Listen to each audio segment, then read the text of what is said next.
What's up everyone, welcome back again di Bitcoin Update.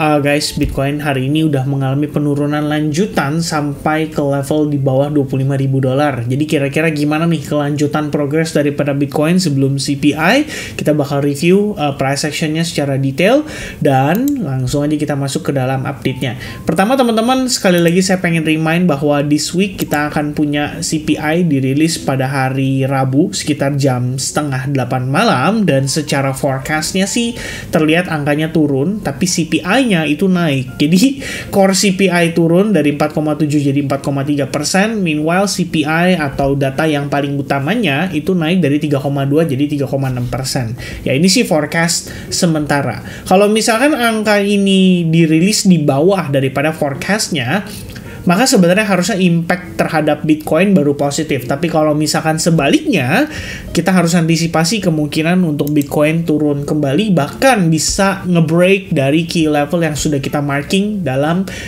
update terakhir kemarin gitu ya. Jadi teman-teman sekalian, hari ini Bitcoin sudah terkonfirmasi untuk penurunannya. Jadi tadi pagi lebih tepatnya atau sekitaran siang ya.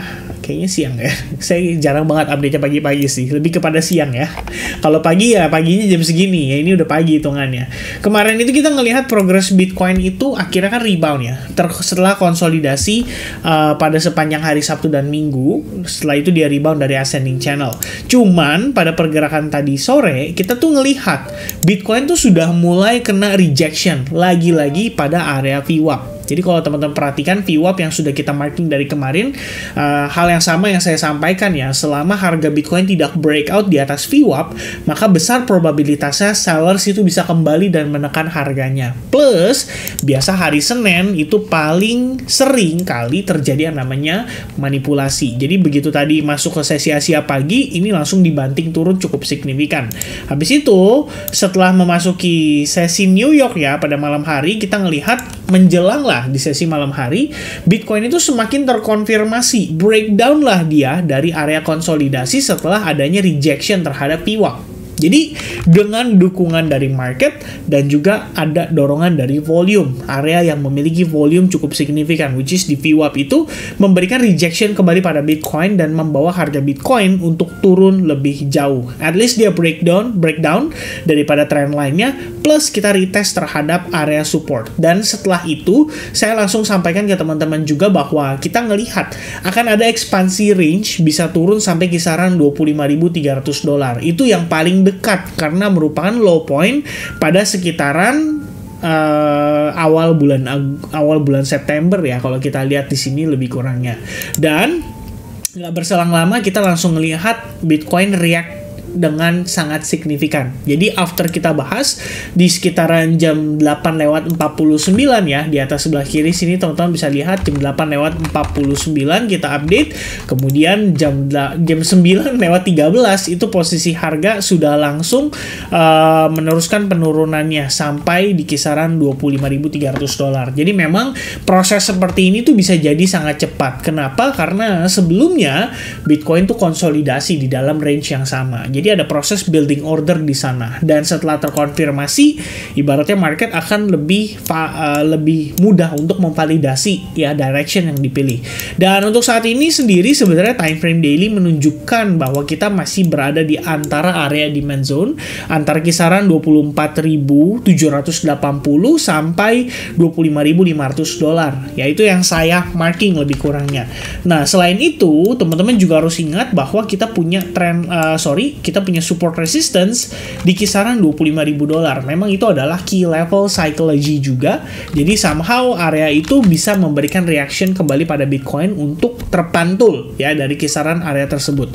Nah, teman-teman, masih sama dengan pembahasan kita kemarin. Let's say Bitcoin di sini gagal pertahankan demand, dan our next area akan ada di Fibonacci minus 0,27 di kisaran $24.044, dan lebih rendah lagi adalah di kisaran $22.370. Ya, teman-teman kalau ingat lagi kemarin banget ya. Di video update yang terakhir kita baru review seputar Bitcoin pada time frame weekly karena kita sudah closing di bawah simple moving average 200 dan juga exponential moving average 21.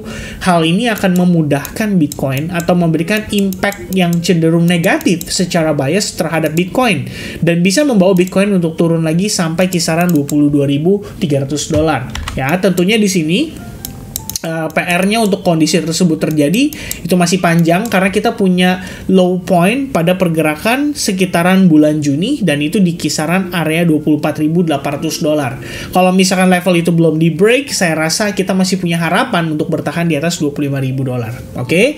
Nah, overall teman-teman sekalian, dengan posisi daripada Bitcoin saat ini, kita ngelihat lah pergerakan ini sudah turun dan biasanya diiringi dengan yang namanya divergence. Ya, at least pada RSI-nya sendiri menunjukkan ini udah cenderung create higher low. Tapi kalau misalkan kita berpatokan pada trend line-nya, ini sebenarnya sudah patah lagi ya. Kelihatannya bisa belum valid lah teman-teman untuk kita katakan patah ya. Tapi lebih kurangnya divergence-nya bisa dikatakan cukup valid. Mengapa demikian? Karena Bitcoin sudah create lower low, meanwhile dari segi RSI-nya itu sudah di dalam kondisi higher low. Ya, apakah ini akan membuat Bitcoin mengalami reversal? Menurut saya sih nggak juga. Karena teman-teman bisa lihat di sini, ini adalah key level kita sebelumnya dan sudah di break dengan amat sangat mudah. Jadi tidak ada tantangan ya, atau tidak ada halangan sama sekali dari sana karena dia sudah break low pada time frame 4 jam. Technically kita sudah create new low level dan sudah jauh lebih valid dibandingkan sebelumnya yang hanya sekedar buntut saja. Nah, teman-teman bisa lihat di sini kita nggak ngelihat ada body candle close selain kondisi pada hari ini. Jadi apa yang terjadi hari ini itu sebenarnya bisa jadi merupakan bagian daripada liquidity sweep atau memang sebetulnya Bitcoin akan langsung meneruskan penurunannya ya. Nah, kita nggak bisa tahu, saya juga nggak bisa tebak-menebak ya, juga saya tidak mau ngajak teman-teman untuk tebak-menebak ya. Balik lagi kita semua berpatokan dari apa yang kita lihat, apa yang ditunjukkan pada price action. Sejauh ini sih yang saya tahu ya, dimana pada time frame daily kita punya area demand zone, sangat wajar jika proses ini dibutuhkan untuk Bitcoin rebound. Ya, dalam arti dia harus men-take out dulu para buyers yang ada di sana. Jadi kalau misalkan ada orang-orang yang mungkin buy pada saat harga murah, mereka menempatkan stop loss mereka tuh di mana sih? Udah pasti mereka set yang namanya sell stop limit order atau stop loss berada di bawah area low point terakhir. Dan setelah ke trigger, ini kan banjir nih. Ibaratnya sellers itu langsung masuk ya ke market secara signifikan. So the question is, karena ada sellers di sana, pertanyaannya adalah apakah buyers interested untuk masuk dari sini? Ya, kalau misalkan kita ngelihat dia masuk tapi prosesnya cenderung slowly, kalian bisa lihat dia naiknya poco-poco, mungkin dia bisa ketahan di area support resistance terdekat atau agak lebih di atasnya, dan kalian lihat ada rejection lagi, gak heran teman-teman, karena memang overall-nya secara struktur Bitcoin kita bisa asumsikan bahwa prosesnya, bukan asumsi lagi ya, kalau ini sih udah valid, dimana kita udah create yang namanya lower high beberapa kali. Bahkan saat ini, technically kita sudah create yang namanya lower low. Kalau kita lihat dia retrace, ya ada potensi untuk menjadi lower high-nya dia. Jadi selama Bitcoin posisinya seperti ini, saya sih pribadi sangat tidak merekomendasikan untuk meng-counter trend. Jadi kita nggak buy terus ya dari bawah ibaratnya. Bahkan kalau misalnya teman-teman lihat beberapa view ya, ini kita ada transaksi. Ya personally sih saya ada transaksi untuk Tomo. Tadi sempat ngelihat dia udah flow dalam keadaan floating profit, but then dia retrace balik sampai ke entry point. Tapi setelah saya lihat consideration berdasarkan close candle di time frame 4 jam, saya memikirkan untuk tetap pertahankan posisi ini. Tadinya saya sudah berpikir untuk cut loss ya, cuman saya lihat ini tail candle memanjang ke atas, terlihat seperti ada konfirmasi untuk Tomo Chain bisa meneruskan penurunannya. Jadi at least selama kondisinya masih valid ya, mungkin saya pikir saya coba untuk pertahankan agak lebih lama. Toh di sini saya sudah set resiko resikonya saya sesuaikan dengan posisi market juga, jadi nggak terlalu besar ya untuk saat ini. Dan masih ya banyak lagi. Kita punya Optimism yang view-nya sebelumnya adalah cenderung sell short. Kita punya Shiba Inu yang masih maintain untuk sell short. Kemudian ada Thorchain yang kita juga expect adanya proses retracement untuk kemudian kita sell short. Uniswap juga sama, sebelumnya kita sell short. Matic dan juga FTM semuanya sama, sell short. Jadi selama posisi Bitcoin secara struktur masih bearish, daripada kita cari koin untuk di long, lebih prefer cari koin untuk di sell short. Intinya seperti itu, teman-teman. Ya, mudah-mudahan cukup jelas dari apa yang saya sampaikan. Patokan kita untuk saat ini adalah saya menunggu dulu adanya retracement. Jadi kita perlu melihat market mengalami rebound. Jadi semacam rebound ini untuk kita bisa ukur ya, ibaratnya misalkan dari top ke bottomnya, oh di mana nih level key-nya kita? Oh mungkin di Fibonacci 71 atau 0618 itu bisa menjadi potensi retracement-nya, kemudian baru nanti mengalami rejection kembali. Oke, so for now as long seller still in control, nggak perlu buy buru-buru, kita bisa manfaatkan ini untuk sell short, secara struktur masih valid, dan kita perlu sabar juga untuk teman-teman melakukan akumulasi kembali. Jadi kalau buat saya sih personally 25.000 cukup murah. Kalau teman-teman ada rencana untuk belanja, paling nggak kalian butuh konfirmasi lah di time frame 4 jam mengalami candle rejection atau reversal terlebih dahulu.